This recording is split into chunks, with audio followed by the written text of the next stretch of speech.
Quando Paulo, queridos, ele prega a palavra, que Lídia, ela se converte verdadeiramente, ela é batizada, e eu creio a família também, louvado seja Deus.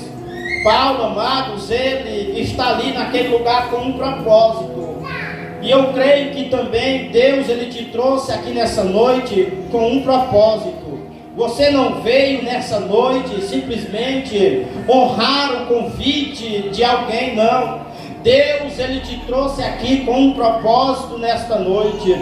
Louvado seja Deus. E o propósito de Paulo, queridos, de Deus na vida de Paulo, é que vidas fossem alcançadas por intermédio, através da vida deles.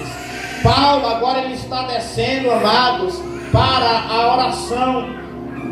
E todos os dias, quando ele descia para a oração, nós vemos que ali uma jovem que tinha um espírito de adivinhação, ela começa a dizer: vocês estão vendo aqueles homens que estão passando sempre aqui? Eles verdadeiramente são servos do Deus Altíssimo. Então Paulo, queridos, ele repreende o espírito de adivinhação daquela moça. E quando ele repreende aquele espírito de adivinhação daquela moça, ela é liberta pelo poder de Deus através da vida de Paulo. E quando ela liberta aqueles homens que usavam aquela jovem, eles pegam Paulo e Silas, aleluia, e entrega aos magistrados. E quando eles são entregues aos magistrados, eles fazem acusações contra a vida deles. E eles, querido, sobre a acusação, nós vamos ver que ele tem as suas vestes rasgadas, eles são espancados e lançados em uma prisão.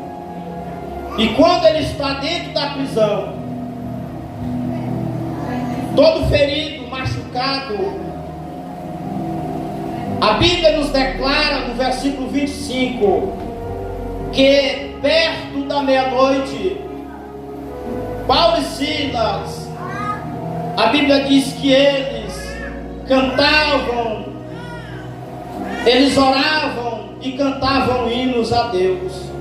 E os outros presos escutavam, e à medida que eles adoravam o Senhor, os alicerces daquela prisão, ele foi tocado por um grande terremoto que sobreveio sobre aquela prisão, e aquelas portas elas foram abertas, as prisões de todos que estavam ali foram soltas. Louvado seja o nome do Senhor, aleluia. E aquele povo, ele foi liberto. E quando aquele povo foi liberto daquela prisão, eles não fugiram da prisão, mas eles ficaram ali. E o soldado que estava vigiando Paulo e Silas, ele ficou temeroso, com medo de perder a sua própria vida. E aí então, queridos, ele pega uma espada para tirar a sua vida, porque ele sabia que se algum preso fugisse daquele cárcere, o chefe dele mandava tirar a vida deles. Daí então, quando ele pega a espada para tentar tirar a sua própria vida, Paulo vai dizer para ele: não faças isso, não te faças nenhum mal, porque nenhum preso que está aqui fugiu, todos nós estamos aqui. Então ele, queridos, surge nos versículos que foi lido, dizendo: o que eu hei de fazer para me salvar? O que eu devo fazer para me salvar? E ele diz a resposta: crê no Senhor Jesus que será salvo tu e a tua casa. Louvado seja o nome do Senhor. É mediante a fé em Cristo que nós recebemos a salvação. É mediante a fé em Jesus. Não existe outro além de Jesus Cristo que possa nos dar a salvação. É somente Cristo que nos traz a salvação. Louvado seja Deus. A palavra de Deus, ela nos diz que a graça do Senhor Jesus se manifestou trazendo salvação a todos os homens. Deus, amados, Ele não quer que você se perca, mas Ele quer que você seja salvo mediante a fé em Jesus Cristo, o nosso Senhor. Não existe outro caminho a não ser Jesus.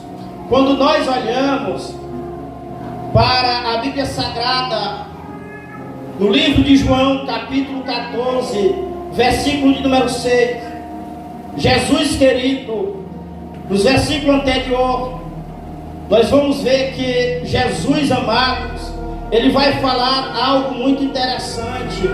Louvado seja o nome do Senhor. Nós vamos ver que ali tem um servo de Jesus chamado Tomé. E ele vai dizer: Senhor, não sabemos para onde vais e como podemos saber o caminho. É o que muitos queridos, quando estou na rua ou no trabalho, me perguntam: irmão, como eu devo saber o caminho certo? Qual é o caminho certo? Como eu sei que eu estou no caminho certo? E eu digo que está escrito em João 14, 6, Jesus é o caminho.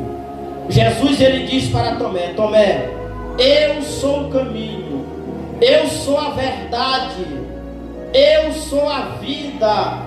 Ninguém vem ao Pai senão por mim.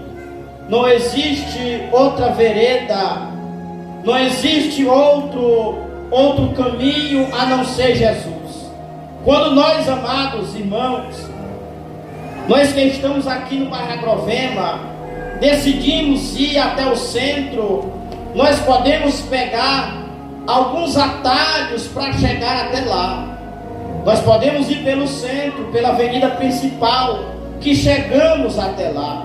Nós podemos ir aqui por dentro, que chegamos até lá no centro. Louvado seja Deus. Mas com Jesus é diferente. Não existe outro caminho, não existe atalho ou outra vereda a não ser Jesus Cristo, o nosso Senhor. É somente Ele, aleluia. Ele é o nosso mediador entre Deus e os homens. É como você, queridos, eu posso citar outro exemplo para você. Se você vai a um consultório médico, você está muito enfermo e precisa, aleluia, marcar uma consulta com um médico, um especialista. Antes de você passar por aquele médico, por aquele especialista, você precisa marcar um horário, você precisa passar pelo assistente do médico para chegar até aquele médico. Mas com Cristo é diferente, aleluia. Para você chegar até Ele, não tem secretário. Para você chegar até Cristo, não existe intermediário, é somente Jesus Cristo, querido, aleluia. Ele que é o intermediário entre Deus e os homens. É Ele que te guia até Deus, é Ele que te leva até Deus. Então creia no Senhor Jesus, que será salvo tu e também a tua casa.